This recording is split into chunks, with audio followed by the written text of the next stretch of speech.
Guys, check nyo tong Japanese boxer na to. Sabi niya, easy lang daw niya tatalunin ang ating pambatong Pinoy. バランスが素晴らしいですよね。Patawa-tawa nga lang ito sa kanyang training, di niya sineryoso ang ating pambato. Kaso pagdating sa gabi ng laban, eto ang nangyari. Naging punching bag lang ng Pinoy. Boom! Grabing patama. Ayun po, kaliwat kanan sinalo. Aray ko! Grabe naman, napakalakas ng Pinoy.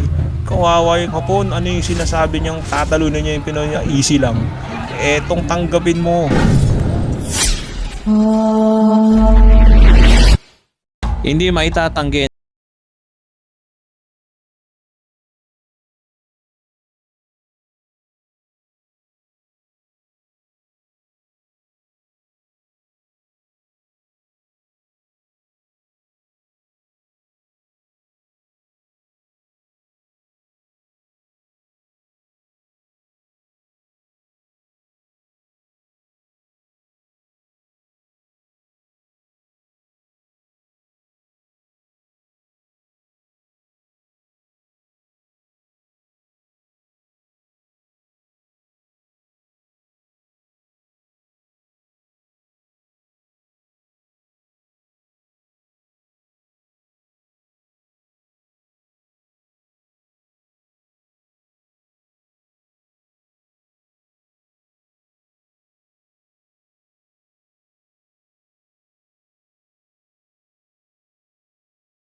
Hichimichi.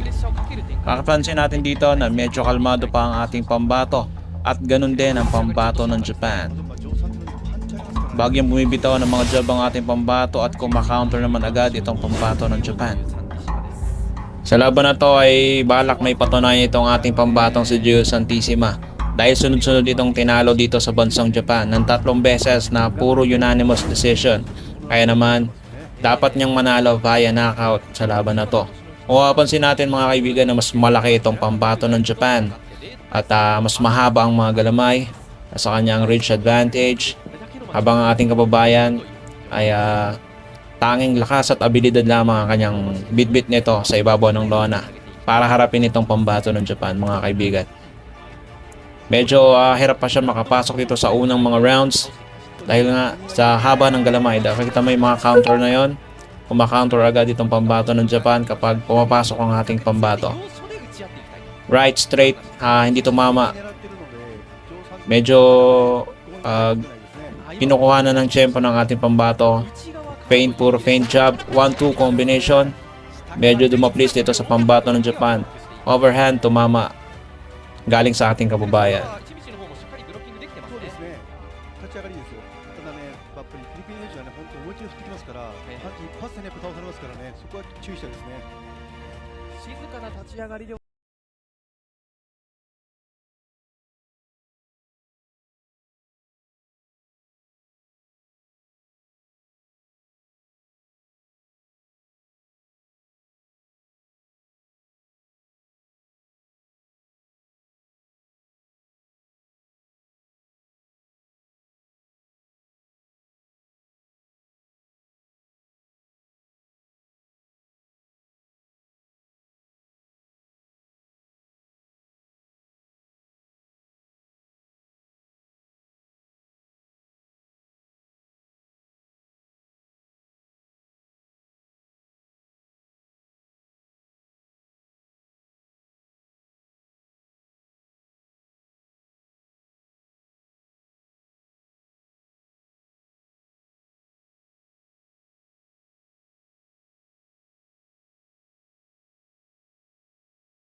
Puro power punches na pinapakawala ng ating kababayan dahil napansin nito na tila ininda ng Japanese ang suntok ng ating pambato.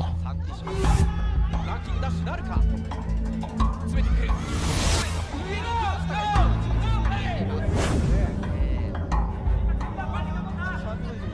大きいので、右はしっかり見えるとね、カウンター打てますよね。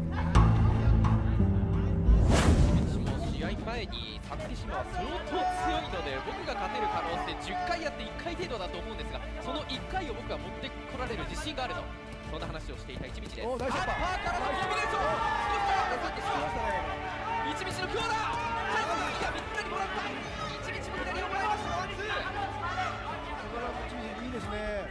一道右目の下少し腫れていますがサクリシマを効かせる場面作りましたサンテ選手がね、これ焦ってくるとね、焦る展開を作りたいんですよね。なるほどはい。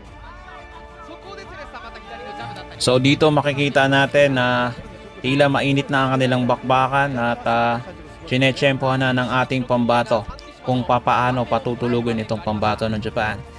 Yun, tumama ang kanan ng ating kababayan. Ayan na, attack mode ng ating pambato. Yun, 1-2, tinamaan ng overhand ang pambato ng Japan. Ayun, nagrogi.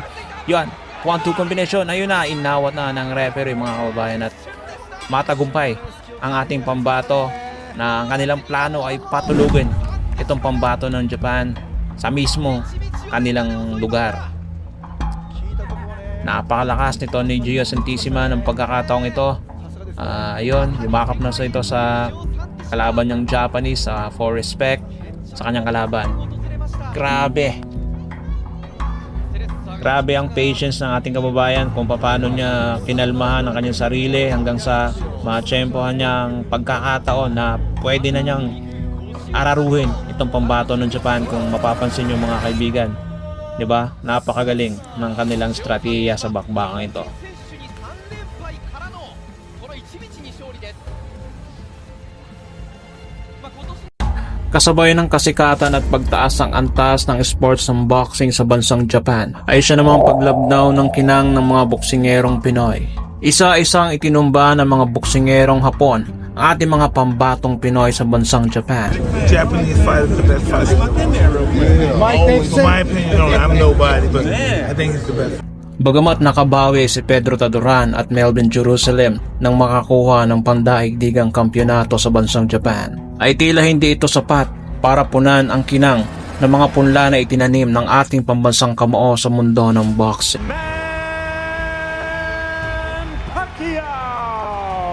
Kaya naman ang ilan sa ating mga boksingerong Pinoy na nangangarap na maging tulad ng ating pambansang kamao na si Manny Pacquiao ay puspusan ng ensayo at ultimo ang kilos at mga galaw at ang estilo ng ating pambansang kamao sa ibabaw ng lona ay tila parehong pareho na.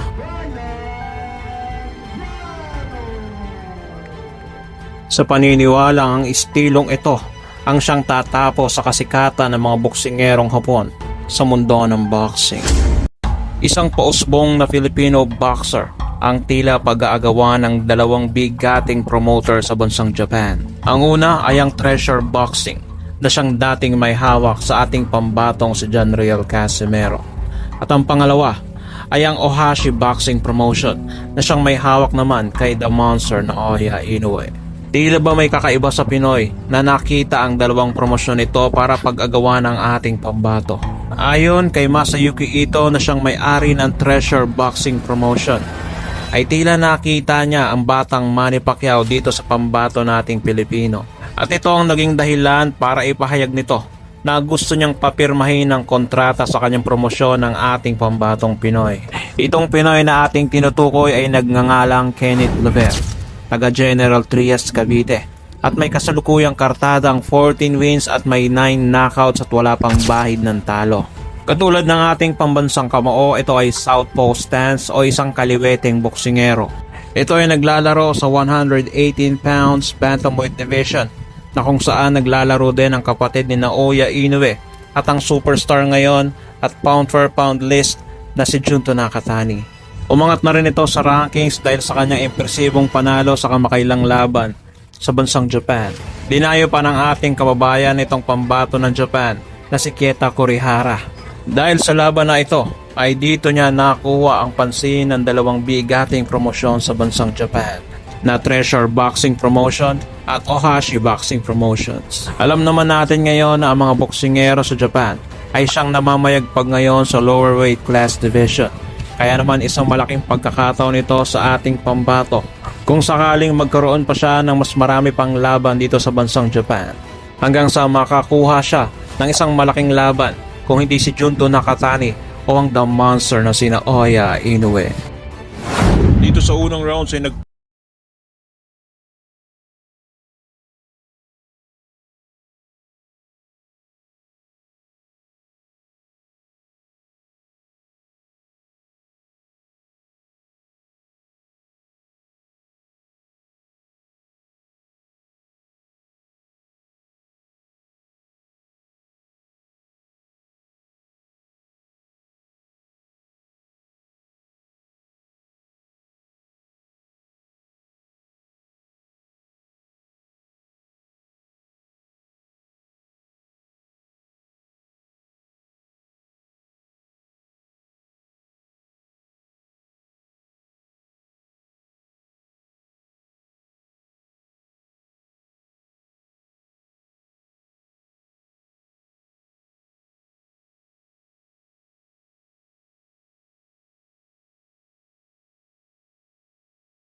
Hindi na tumitigil si Kenneth Guevara.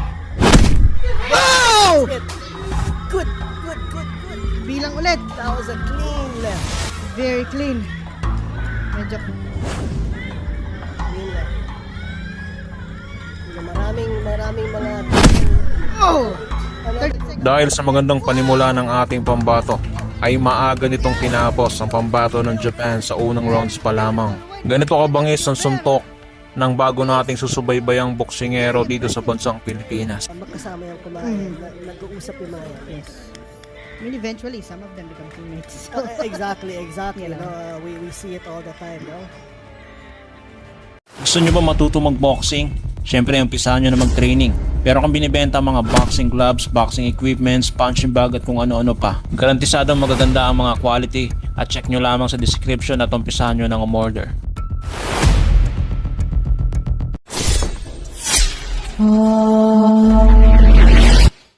Maraming nainis at nagtaas ang kilay ng mga boxing fans lalo na dito sa bansang Pilipinas nang piliin ng The Monster na sina Oya Inoue bilang kapalit ni Sam Goodman ang pambato ng South Korea na si Yi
Ganun pa man, kaya ganun na lamang ang takot nila sa pagpili ng makakalaban dahil minsan na rin nagkamali sa pagpili ng makakalaban ng isa sa mga angkan ng Inoue. Ganun pa man, tila na pagtatanto ng marami na iniingatan na lamang nila ang boxing career nitong si Naoya Inoue dahil tila ba aminado ang mga ito na ang kamao ng mga Pinoy ay sadyang napakadelikado.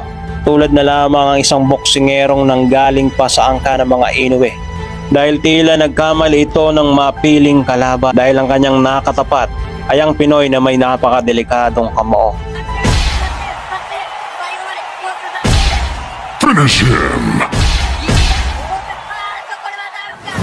Tila isang bagyo na nananalasa ang mga Japanese fighter sa mababang timbang sa pangunguna ng tinaguriang The Monster ng Japan na si Naoya Inoue. Tila isang pader na nakaharang na mahirap tibagin dahil sa matibay na pundasyon nito. Ngunit hindi sa lahat ng oras ay nasa kanila ang mga tagumpay at panalo.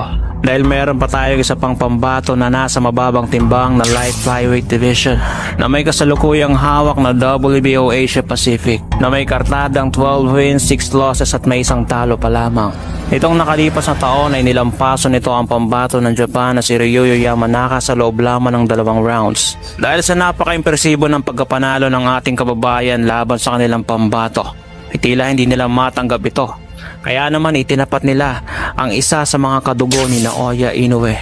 Ito ay nagngangalang Takeru Inoue. Abril 21, kinasa ang bakbakan na Bison versus Inoue sa Osaka, Japan para depensahan ang ating pambato ang kanyang titulong WBO Asia Pacific. Sa pagdayo ng Pinoy para labanan itong si Takeru Inoue ay tila tanaw na ng mga Hapon ang kanilang tagumpay dahil sa taas ang tingin ng mga Hapon sa kalidad ng mga boksingero sa angka ng mga Inoue. Sa unang rounds pa lang ay nagpakitang gilas na kaagad ang ating kababayan.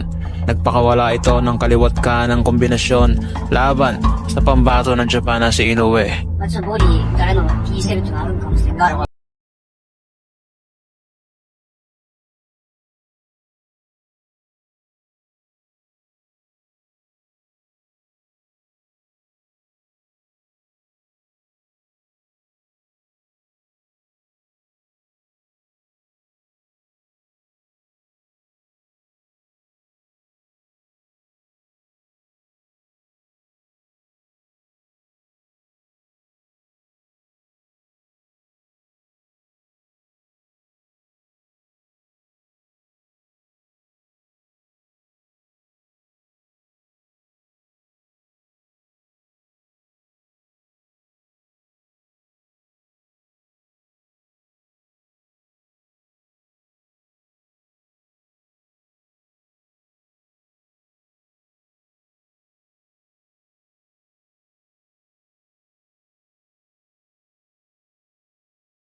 バイト、右です。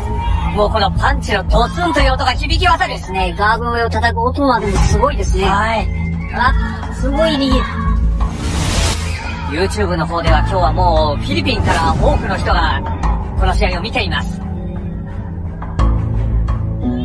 今度は左です、バイソン。ちょっと攻め手がなくなったか、井上。なんとは強いですね。速いんですよ、ほんで。バイソン選手、ボディ打たれると少しそこに活路を見出せるか、井上翔で。第2ラウンドも終盤まで入りました。今のタイミング良かったですね。はい。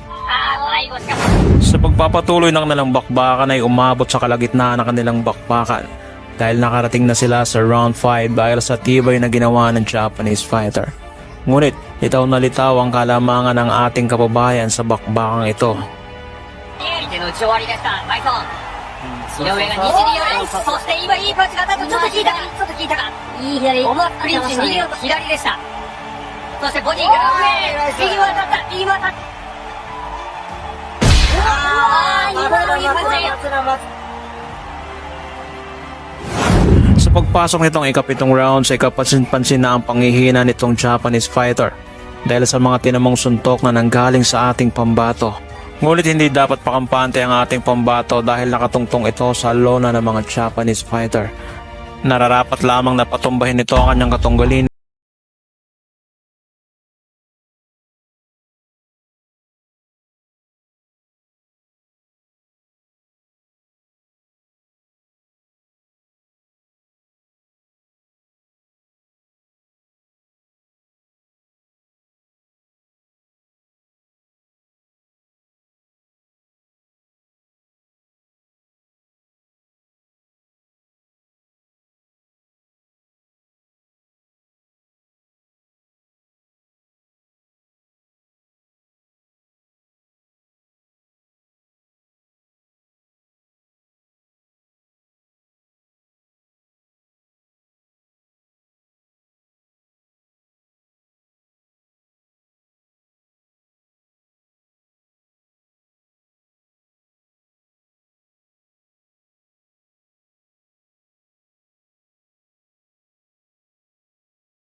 ただ打たれ強いバイソンも打たれ強しい戦いだ両者体を好調させて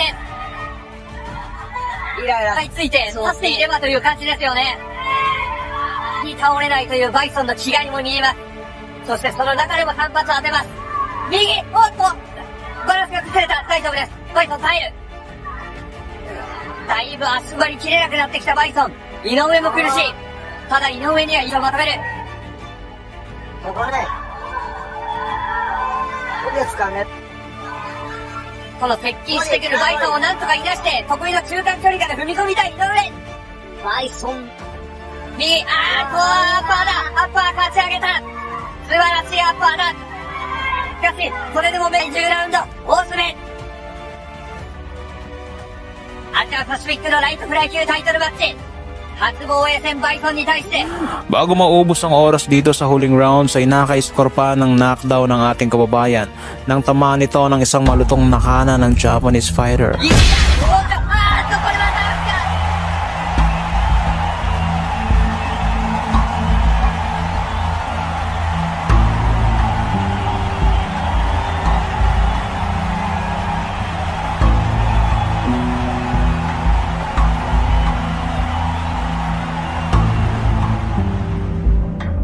Nakabangon pa naman ang Japanese ngunit wala ng oras na nalalabi.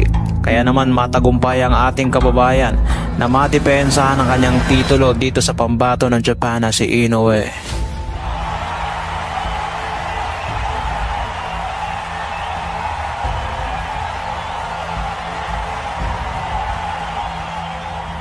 Kung nagustuhan nyo ang video ng tampok natin ngayon, paki-like and share. Mag-iwan ka na rin ng comments para sa iyong saloobin. At kung bago pa lamang dito ay paki-subscribe at huwag kalimutang pindutin ang notification bell button para updated ka sa mga umaatikabong videos tulad nito.